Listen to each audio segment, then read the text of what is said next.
thinking through user journeys, thinking through all the different touch points beyond just the front door. How do we think about the entire house? How do we think about the whole experience that someone might have? If branding goes beyond the front door of your business, how deep does it run? What are the fine details that come together to contribute to the overall perception of a brand? Welcome to Creative Thinkers. In this episode, I'm joined by HubSpot's Global Head of Creative, Dmitry Shamis. We cover a number of topics, including Dmitry's transition from talent management to tech, his trust-oriented approach to creative management, and how hybrid work has impacted how B2B marketers should be thinking. We also take a short detour to reminisce about the good old days of coding on AngelFire and MySpace. Enjoy this conversation with Dmitry Shamis, and if you like the video, subscribe to our channel.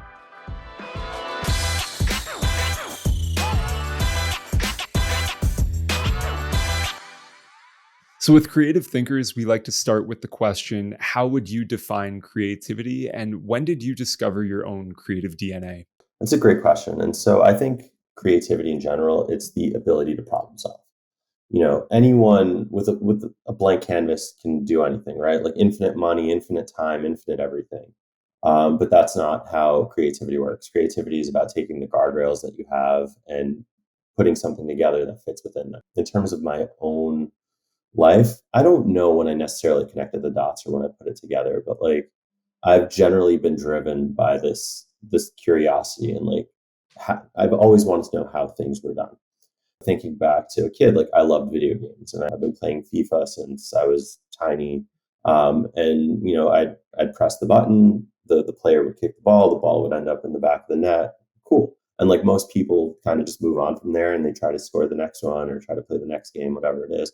And for me, it'd be like, well, if I press the circle button, why did the player kick? And then like, what's happening in the background to either have the goalie stop this ball or have it go in? And so that kind of just took me down this path of like, well, what does code look like, or how does this come together? And I remember like those early days of the internet and being on like AngelFire and GeoCities and building like super simple, super basic HTML and CSS pages that like were terrible, by 2022 standards, obviously, but also by 1998 standards, they were awful. But, wanting to know how things were done kind of drove me down this path of like, let's learn how to do it.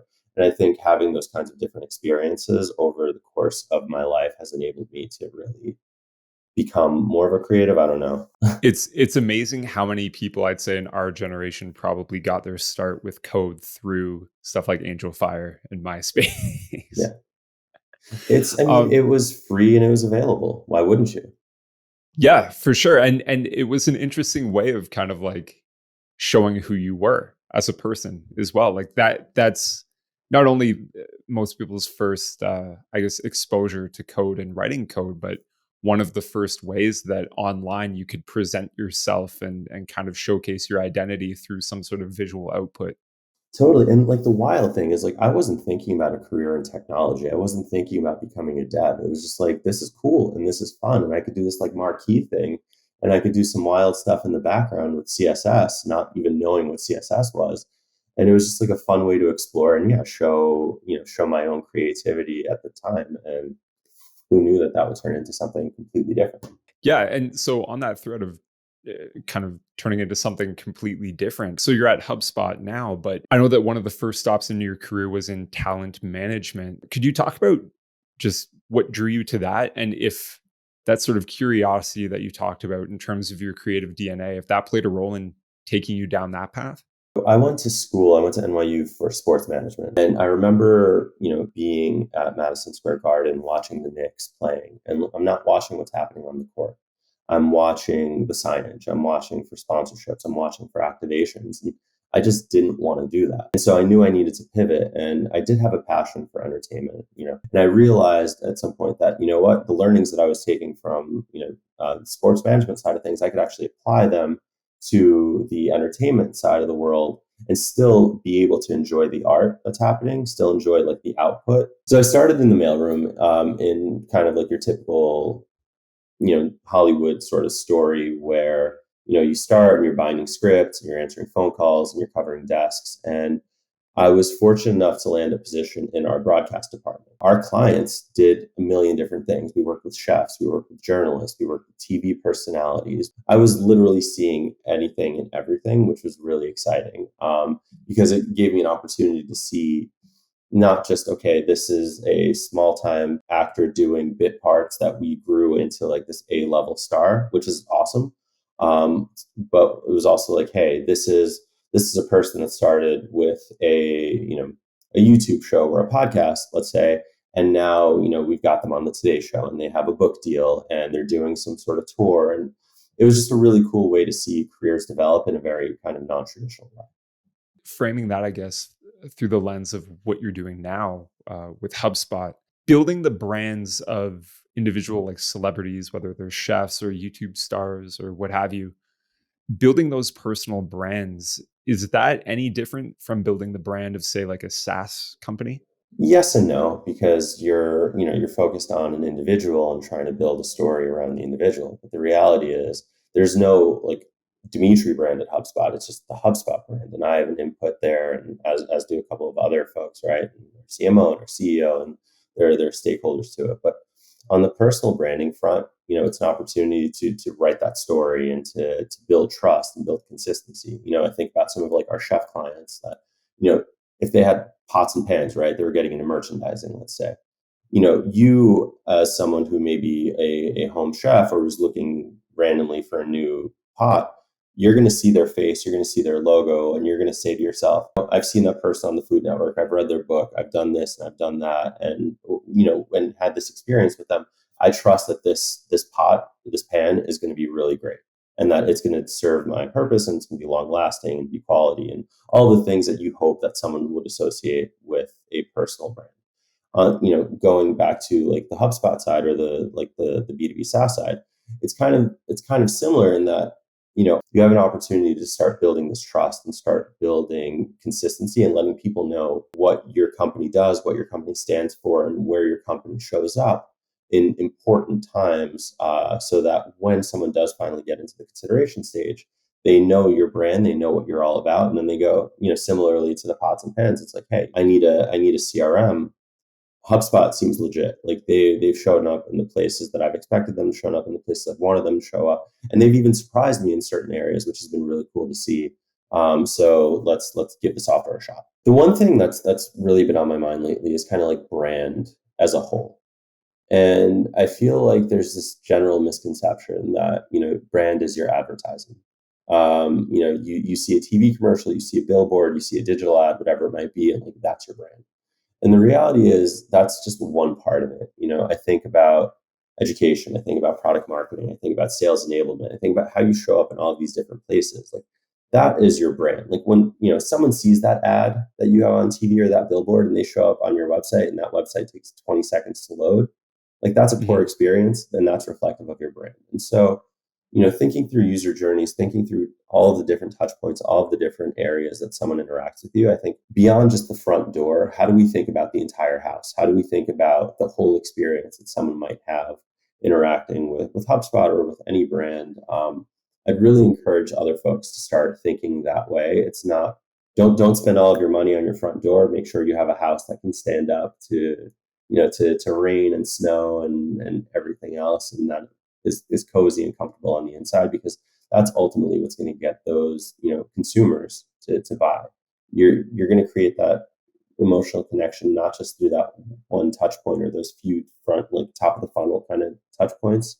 You're going to do it throughout the whole journey, so just make sure that it's tight from top to bottom. Through this conversation, I've been thinking about HubSpot and what differentiates HubSpot in my mind from its competitors. And I think the answer is brand.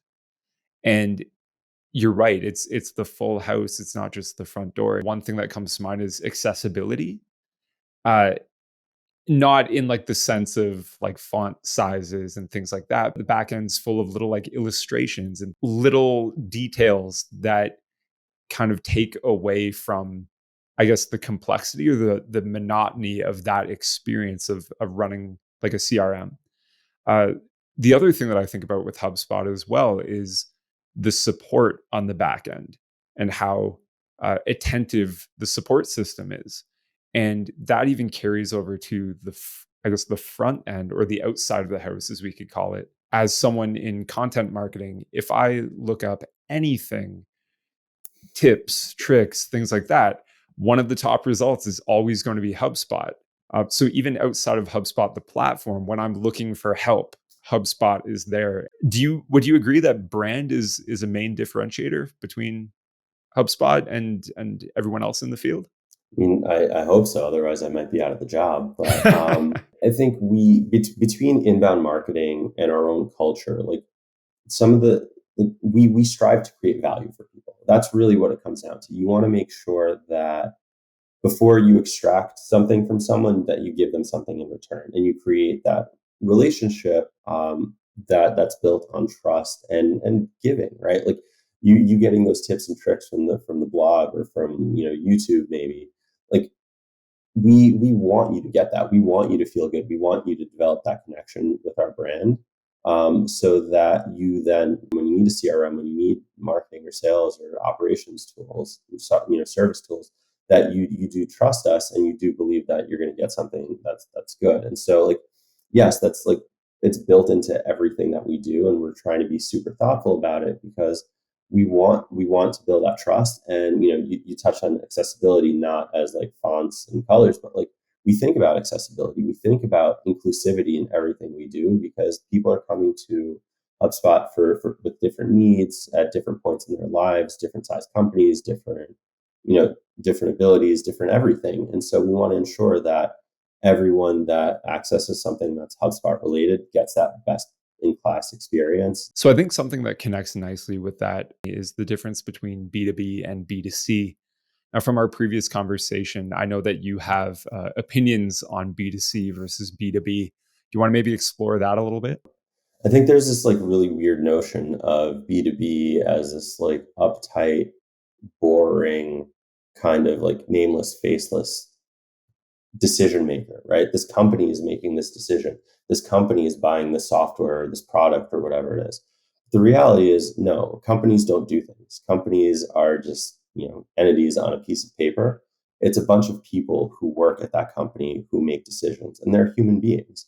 You are speaking to their pain points and their frustrations. You're speaking to their ambitions and their goals. You're speaking to a number of individuals, kind of just like lives, right?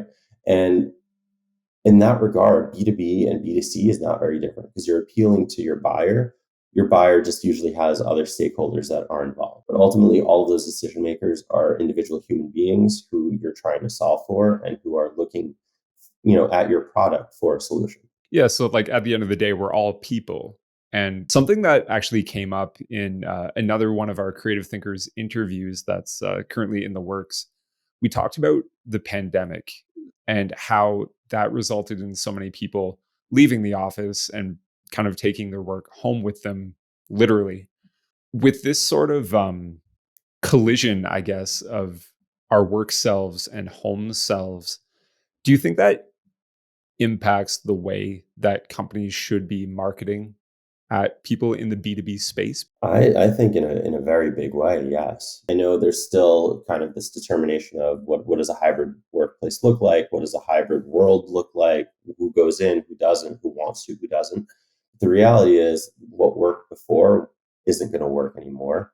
And the impression that you create, the emotive connection that you're hoping to create with folks needs to resonate. And it's not going to resonate with that old boardroom spot or that old boardroom strategy. You need something that's going to speak to people who are 5 feet away from their bed, that's going to speak to people who spend 2 days in the office and 3 days at home. And it has to speak to people who are still actually sitting around that boardroom, because all Mhm. three of those types of people are, in fact, part of the decision making process. And how does this impact your role specifically? Because I know that you manage people at HubSpot, knowing that these people are now, again, like, working in the same place that they like make their dinner, watch TV. Does that change how you've managed your team? I've always tried to be a bit more flexible with my team. You know, creative is this kind of weird thing where you can't just turn it on and turn it off. Like, you can execute on certain things, but if you're looking looking for concepts, looking for pitches, looking for ideas, those are going to strike when they strike. You might be, walking the dog, taking a shower, taking a nap, playing video games. I don't know.